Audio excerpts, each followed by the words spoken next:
Hi there, Mythfits. I am back today with another Ask the Author video. Got some good questions this time, so I think you're going to enjoy the answers. Let's dig in.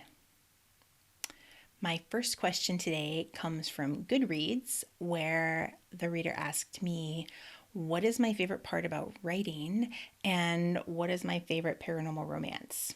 Which seems like two very different questions, but I'm going to do my best to answer them.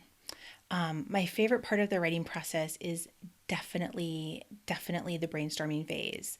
That part from when you have that first initial spark of an idea, and you start working on it to develop it, to turn it into the story or the book or the series that you're ultimately going to make. Whether it's like, figuring out the characters or finding inspiration pictures for them or doing the world building, especially the world building, that is definitely my favorite part. Like, I love creating this like magical world that is based on some things in our real world, but has lots of like fun extras, or I don't know, just the world building and the brainstorming are definitely my favorite part. Because once you start having to actually write it, like then is like the real labor. So brainstorming, definitely the most fun. As for my favorite paranormal romances, I don't read a lot of fiction right now. My favorite kind of paranormal YA that I read recently was Three Dark Crowns by Kendara Blake, which is more fantasy than paranormal, but that is just a beautiful book, and I can't wait to read the rest of the series. If we're talking like straight up paranormal romance, like adult romance, Karen Marie Moning's Highlander series is my all time favorite. I will link to both of those below if you want to check them out. But remember, the Highlander series is definitely an adult series, not a young adult. So those are my favorite paranormal romances. Next, I am answering a set of questions that I got as comments on my last Ask the Author video. This reader asked me lots of fun questions about the Forgive My Fin series, so I'm going to group them all together in one answer. Her questions are: will Quince and Lily one day get married and have children? Will she also become queen one day? Will Lily become queen? Will Doe and Brody get married and have children too? And how old is Lily's father? So these are all like super fun questions that are really hard to answer because I have thoughts on all of the answers, like what I think is going to be the answer. But until I actually write that part of their story or the parts leading up to that, I can't know for sure because every time I write something, things pop up and things change. So I can't answer for certain about Quince and Lily or Doe and Brody because based on like things I write in the future, they might change. So I know that's kind of a cop out, but I don't know the answer yet. But I can say definitively that yes, someday Lily will become queen. But I don't know when that will happen or how, because there are a lot of different ways that she could ultimately be taking the throne. So I don't know how that will happen until I write it. And as for Lily's father's age, which I think is a funny question, I think it's hard to say for certain because in my mind he looks kind of early 50s. Like I picture him a lot like Triton from The Little Mermaid, from Disney's The Little Mermaid. But because merfolk live longer and age a little differently, like he's actually much older than that. So I don't know his actual age, but he looks kind of early 50s, but is actually quite a bit older. And then my final question today comes from an aspiring writer who is asking me about over editing. She says, I'm on the fifth draft of my first novel now, or my first chapter now, and I've been warned against falling into over editing. Is there such a thing, and how do you know if you hit it? Oh, these are tricky questions. First of all, over editing does exist, definitely. But you have to remember that a book never ever feels done. Even the most successful, critically acclaimed author would like go back and make tweaks to their books and like in a heartbeat. Even if it's just little things, like when I was at the first book event for Oh My Gods, I was reading a scene out loud, and oh my God, this is all in first person present tense, and I'm reading it, and there in the middle of this like final printed book that had so many eyes on it, was something in past tense. And I read it in present tense, but I knew right then, oh shoot, if I ever had a chance, I would go back and fix that. So there are always going to be things that you want to go back and fix and change. At some point, you're just going to have to let it go and believe that it's good enough, or as good as you can make it in that moment. As far as what over editing is, it isn't necessarily a problem of over editing, because if editing is done the right way, it's always improving. So when it becomes a problem is when either you have a loss of perspective because you're too close, you're too involved in it, you're too in the nitty gritty that you can't see the forest for the trees anymore. Like you can't see, you're losing sight of the big picture of the story, and you're focusing so much on like little scene and sentence level details that the bigger story gets lost, and that's definitely a problem. And the other problem is if there's a loss of heart, which means you might be so caught up in fixing things that you lose that emotional core. You might be focusing so much on plot and grammar, which are important, but emotion and character are even more important. Readers aren't reading to get the most beautifully crafted sentence or perfectly plotted book. They want to fall in love with like a character and a story and be taken on some sort of emotional journey. So if you're over editing, it might actually be that you've lost perspective on your story, or that you've gone too far away from the actual emotional heart of it. I think it's important to recognize that over editing and keeping going over things and not letting things go is a confidence thing.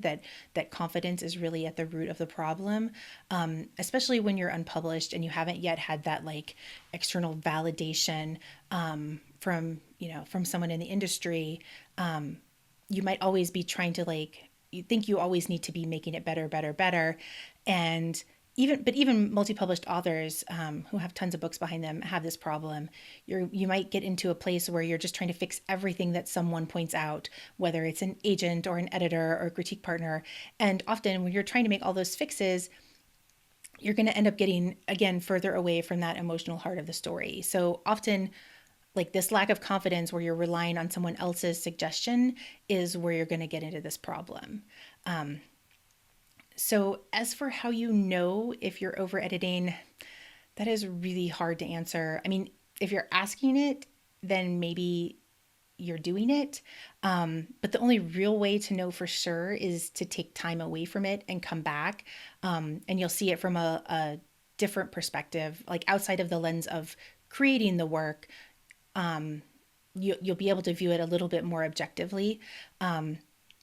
Or if you have someone that you know who is experienced with either writing or with critiquing and mentoring, and they can read it, they might be able to tell if it's feeling overworked. Like I know sometimes when I read new authors' works, I can tell when they've been over something too many times because it just feels overworked, and there's not really a quantifiable way to point to signs or symptoms. So if you have someone, a mentor or someone experienced who can see that in a book, they might be able to help you. But otherwise, like the only real way to know if you're over editing is to take time away and come back with fresh eyes. But I do have advice on how you can avoid over editing or recover from it if you think you have or know that you have done it. The first and most important thing is that you need to take all critique and criticism with a grain of salt.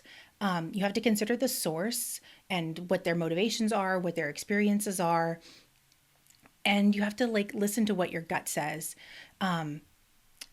So you might want to do everything that an agent or editor or critique partner suggests, but you really need to focus only on the things that actually resonate with you, that you think, oh yes, I do believe that that's a problem, or I was afraid that was a problem, or if it's something that you hear repeatedly. So if several different sources are telling you that you have the same kind of problem, that your character is unlikable, or you have plot holes or something like that, then look at those problems and try to fix them.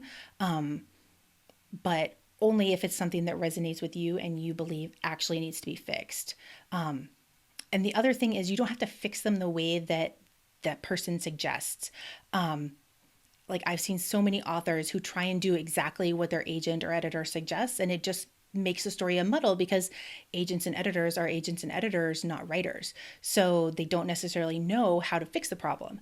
They know there's a problem, but it's your job as the writer to figure out how to fix it in the way that works for you. In the first Oh My Gods book, I had a revision note from my editor that basically said that that the relationship between Phoebe's mom and her new stepdad was really really sexist, and her mom was really behaving very subserviently. And I freaked out when I read that, because I'm like, oh my gosh, I have to go through the entire book and change their entire relationship. Like, I thought there was going to be so much work to put into it. But as I did my revisions, I tend to go through and do smaller revisions first and have the bigger revisions in the back of my mind as I go. And so as I was doing the smaller revisions, I'm looking for places with where those characters are shown that is making them seem that way to my editor. And this thing that I thought was like a big, huge change the whole story problem turned out to be one scene where I took a piece of dialogue and swapped it, and instead of the stepdad saying it, her mom says it, and that fixed it. So even though my editor's implication was that I had to completely rewrite their relationship, I found the way to fix it that solved the problem in my own way. So I think that's really important for over editing, is to do it to fix the problem, not necessarily do what the person is suggesting. And another way to avoid or recover from over editing is to remind yourself why you were writing this story in the first place. Like, think back to what was that initial spark, that thing, that inspiration that got you so excited about this that you wanted to write an entire book about it. And maybe write that down, put it on a note, put it on a wallpaper on your computer, and reference it as often as possible, so that you are thinking about that all the time instead of the broken story that you inevitably have, because all stories are broken until they're fixed. And as you're writing, as you're revising, make sure everything that you're doing answers to that initial spark. That is how you're going to stay on the heart of the story and the emotional core, and end up with a story that you're proud of and that reflects the initial idea that you had. And lastly, I want to say, forgive yourself for doing it. Like, if you have found that you have over edited something, we have all done it. It's normal. It's common, especially earlier in your career. But the more books and stories that you write, the more you put them out there, the more you get feedback, the more you learn how to process that feedback, and you get confidence, it's going to be easier. So if you've been overwriting, over editing, just forgive yourself. Give yourself a pass. Put the book away, take some time, and come back at it with fresh eyes, and keep that spark in mind, and you'll be able to fix it. Because, as Nora Roberts says, you can fix it as long as it's not a blank page. So I hope that these questions were helpful and you enjoyed the answers. And as always, if you have questions that you want me to answer in my next Ask the Author video, you can submit them at teralynnchilds.com/ask, or just comment on this video and I will answer them next time. So until that time, stay magical.